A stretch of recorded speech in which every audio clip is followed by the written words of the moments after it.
Good morning बंधुरा तो सकाल सकाल एक नतून भिडियो शुरू कर दिलाम और आजकेर नतून भिडियोटा कोनो डेली ब्लग नय आमार सबथेके पछंदेर जायगाटा तोमादेर साथे शेयर करब और सेई जायगाटा आमी किभाबे साजिये गुछिये राखी तो सेई जायगाटाई तोमादेर साथे शेयर करार इच्छे आछे। तो चलो तोमरा भिडियोटा देखते थाको।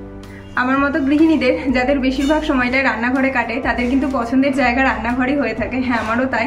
আমার কিন্তু রান্না করতে বেশ ভালো লাগে, তাই জন্য রান্নাঘরটা কিন্তু নিজের প্রিয় জায়গা বলেই মনে হয়। যেহেতু সারাটা দিন রান্নাবান্না করি সেই জন্য এই জায়গাটা আমি কিভাবে গুছিয়ে রাখি। আমার এই ভাড়া বাড়ির ছোট্ট রান্নাঘরটা, হ্যাঁ নিতান্তই ছোট, তো সেখানে কোনো আলাদা করে খুব সুন্দর করে সাজানো গোছানো নেই। আমি আমার যেটুকু রয়েছে বা যতটুকু রয়েছে সেই ততটুকু দিয়েই আমি নিজের মতো করে গুছিয়ে রাখি, সেটাই তোমাদের সাথে শেয়ার করব। তো চলো পুরো ভিডিওটা দেখতে থাকো। তো একেবারেই সিঁড়ির পাশেই রয়েছে আমার এই ছোট্ট রান্নাঘর, আর রান্নাঘরে ঢোকার মুখেই এত বড় একটা মিট সেলফ রয়েছে। মিট সেলফটা আমি নিজের স্বার্থেই বানিয়েছি, কেননা রান্নাঘরে সেইভাবে আমার আলাদা করে কোনো তাক নেই। তাক বলতে এই দেখো এই একটাই রয়েছে যেখানে কিনা আমি গ্যাস ওভেনটা রেখেছি। রান্নাঘরে না থাকলে এই জানালাটা তো সব সময় বন্ধই থাকে আর রান্না করার সময় খুলে দিতে হয়। তো এখানে রেখেছি গ্যাস লাইটারটা, যেটা রোদ্দুরের হাতের নাগালের বাইরে রাখতে হবে। এখানে প্রেসার কুকারের সিটি দুটো রয়েছে। এখন না সব জিনিস একটু বুঝে বুঝে রাখতে হয়, যেহেতু ঘরে একটা ছোট বাচ্চা রয়েছে। আর এই কর্নারে রয়েছে ওই বাসন মাজার সমস্ত সামগ্রী, একটা ছোট্ট কাঠি মতো রয়েছে বেসিনে যদি কিছু আটকে যায়, দুটো ব্রাশ, তো এই গেল। আর একটা লম্বা বরাবর তাক রয়েছে, সেই তাকটাতে গ্যাস ওভেনটা তো রেখেছি। আর তারই পাশে এই জায়গাটা ফাঁকাই রাখি, কেননা রান্না করার সময় তো অনেক জিনিসপত্র রাখতে লাগে। আর ওভেনের একেবারে বাঁ দিকটাতেও খুব একটা বেশি জায়গা নেই। এই জায়গাটাতে রয়েছে দুটো তেলের জার, আর এখানে রয়েছে ছোটোখাটো সমস্ত চামচগুলো, একটা ম্যাশার, আর এখানে কাঁচি ছুরি, যেগুলো আমার ছোট্ট ছেলের হাত থেকে দূরে রাখতে হয়, তো সেগুলো এই কর্নারটাতে রেখে দিয়েছি। আর একটা রয়েছে চপিং বোর্ড। আর এখানে টুকিটাকি কিছু জিনিস রাখতে লাগে, আর এখানটা ফাঁকাই রাখি, কেননা হয়তো ভাত বা দুধ কিছু তো নামাতে লাগে, তখন এটা রাখি। আর এখানে রয়েছে মিষ্টি ভেজানো জল, এখানে একটা ঘিয়ের কৌটো, এরকম বাটি বসিয়ে রেখেছি, কেননা অনেক সময় না নিচে লেগে গেলে তেলতেলা ভাব লেগে যায়। আর এখানে রয়েছে বেশ কিছু পাতি লেবু। আর এই ওভেনের একেবারে ডান দিকে রয়েছে একটা ছোট্ট মতো সিঙ্ক, যেখানে হাতটা ধুতে লাগে, টুকটাক বাসনপত্র ধুতে লাগে, মাছ মাংস সবই তো ধুতে লাগে। আর এখানে রয়েছে একটা ভিম লিকুইড, আর এখানে হ্যান্ড ওয়াশের বটল, আর এখানে রয়েছে বেশ কিছু স্ক্রাবার। এই রান্নাঘরটায় তাক বলতে তো একটাই, আর তাকের নিচে রয়েছে একেবারে কর্নারে দেখেছো মোটর বসানো রয়েছে। আর তারই পাশটাতে আমি বেশ কিছু জিনিস একটুখানি গুছিয়ে রেখেছি। তো এটা তো গেল রান্নার জল, আর এখানে দুটো বড় বড় ঢপ রয়েছে, যে দুটোতে চাল রয়েছে। আর এখানে ডিমের ট্রেটা রেখে দিয়েছি। এখানে রয়েছে গ্যাস সিলিন্ডার। আর এই কর্নারটাতে যে জিনিসটা এখন আর প্রয়োজন হয় না বললেই চলে, আমার ছোট্ট শিলনোড়াটা আমি এখানেই রেখেছি। আর একেবারে সিঙ্কের নিচটা ফাঁকাই রেখেছি। আর বাসনের ঝুড়িটাকে আমি এইভাবে একটা কাপড়ের সাহায্যে ঢেকে রাখি, যাতে করে উপর থেকে কোনো মাকড়সা বা টিকটিকি গেলে সরাসরি না বাসনে পড়ে। তো এখানে সমস্ত বাসনগুলো ধুয়ে উপর করা রয়েছে, তবে এত সুন্দর গোছানো থাকে না, রোদ্দুরের প্রয়োজন পড়ে তখন রোদ্দুর বাসনগুলো নিয়ে খেলে। আর এখানে রয়েছে এইরকম একটা সেলফ। এই শেলফটা একটু নড়বড়ে হয়ে গেছে, নড়বড়ে বলতে পায়াগুলো না একটু ভেঙে গেছে, তাই খুব একটা ভারী জিনিস আমি রাখতে পারি না, সেই কারণে ওই হালকা পাতলা জিনিসগুলো রেখেছি। এই হটপটগুলো রোজই প্রয়োজন পড়ে, সেই কারণে হটপট দুটো আছে।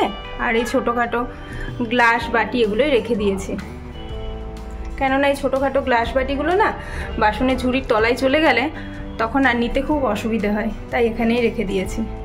আর এই সবজির বাস্কেটটা খুব একটা পুরনো নয়, এই সবজির বাস্কেটে একেবারে নিচেরটাতে পেঁয়াজ রেখে দিয়েছি। আর যে সবজিগুলো হয়তো ফ্রিজে রাখতে লাগে না, এ দেখো যেমন কচু রয়েছে, এখানে রয়েছে বেশ খানিকটা কাঁচা হলুদ, রসুন, আর একেবারে উপর দিকটাতে ফলগুলো রেখে দিই। আর আমার এই বটিটা একেবারে অনেকটা বড় বটি, জানো তো, বানিয়ে নেওয়া, তো সেই কারণে এই দেখো কত বড়। সব সময় এরকম একটা প্লাস্টিক চাপিয়ে রাখি, ছোট বাচ্চা আছে তো, তাই সব কিছু বুঝে শুনে একটু সাবধানে রাখতে হয়। আর আমরা আলু খেতে খুবই পছন্দ করি, সেই কারণে বরমশাই একটু বেশি বেশি আলু ঘরে এনে রেখে দেয়। এখানে রয়েছে আলু, আর ওই কর্নারে দেখছো একটা ঝুড়ি রয়েছে, যখন আমার এই স্টিলের সবজির ঝুড়িটা ছিল না তখন ওইটাতে আমি গুছিয়ে রাখতাম সমস্ত কিছু সবজি, তো ওটা আর ফেলিনি, ওটা যেহেতু এখন লাগে না তাই ওই কোণার দিকে ঢুকিয়ে রেখেছি।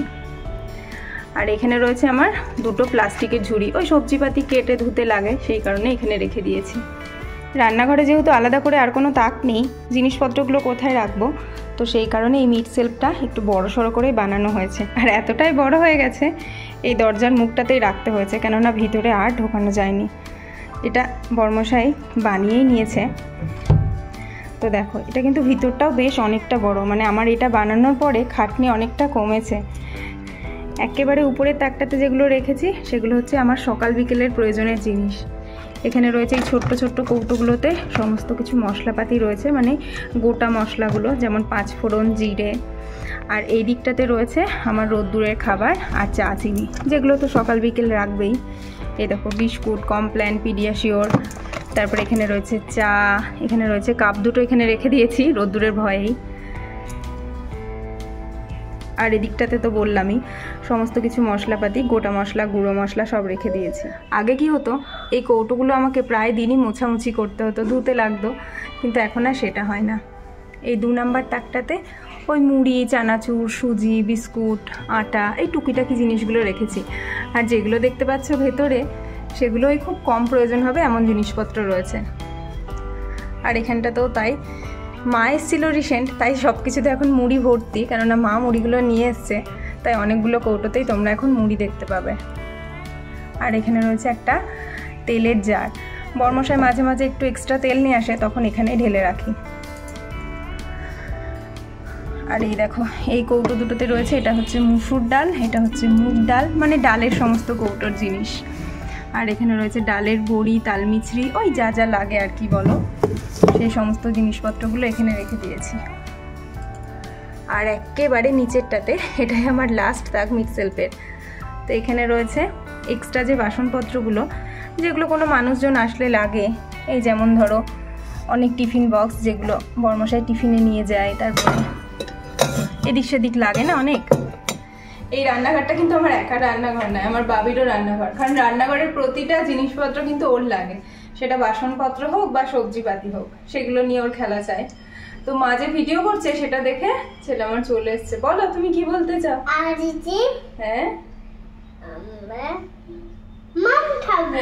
এখন কালি দুষ্টুমি হয়েছে। তো আমি আমার এই ছোট্ট রান্নাঘরটা, মানে সিঁড়ির তলায় একটা ছোট্ট রান্নাঘর, যেটা তো বললামই তো ম্যাক্সিমাম সময়টা আমার এখানটাতেই কাটে। হ্যাঁ, তবে গরমের দিনে না বেশ কষ্ট হয়, যেহেতু উপরে টিন রয়েছে, তো সেই কারণে একটু কষ্ট হয়, কিন্তু উপায় তো নেই। বাবা যা তো যা।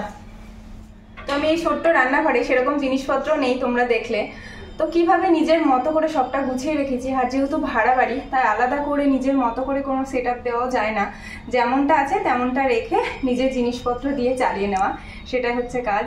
তো সেরকমটাই করি, একটুখানি পরিষ্কার পরিচ্ছন্ন রাখার চেষ্টা করি, যেটা প্রত্যেক দিন করতেও হয়, কেননা বাচ্চা আছে। আর রান্নাঘর মানেই খাবার দাবারের জায়গা, যেটাতে করে মানে হাইজিন মেনটেন সব থেকে ফার্স্ট। তো সাজিয়ে গুছিয়ে কেমন রেখেছি সেটা তো তোমাদেরকে দেখালাম, কোন জিনিস কোথায় রাখলে ভালো হবে এটা মাথায় রেখে। যেমন এই গ্যাস লাইটারের কথা দিয়েই বলি, যেগুলো যে জিনিসগুলো একটু ভয়ঙ্কর জিনিস, সেগুলো আমার বাচ্চাটার হাতের নাগালের বাইরে রাখি। তো এরকমভাবেই আমি জিনিসপত্রগুলো গুছিয়ে রেখেছি। তো কেমন লাগলো তোমরা জানিও অবশ্যই। তবে হ্যাঁ, সব মেয়ের মতো আমারও স্বপ্ন রয়েছে, আমারও একটা সুন্দর সাজানো গোছানো পরিপাটি রান্নাঘর হোক। তবে সেটা ভগবান চাইলে নিশ্চয়ই কোনো না কোনো দিন হবে। তো আজকে এটা নিয়ে আমি ভালো আছি, এটাতেই আমার কাজ চলে যাচ্ছে। তো আমি কিভাবে এই সেট আপ নিয়ে সবটা অ্যারেঞ্জ করি সেটাই তোমাদের সাথে আজকে শেয়ার করলাম। ভিডিওটা কেমন লাগলো অবশ্যই জানিও, আর ভালো লাগলো অবশ্যই একটা লাইক করে দিও। চলো আজকের মতো টাটা।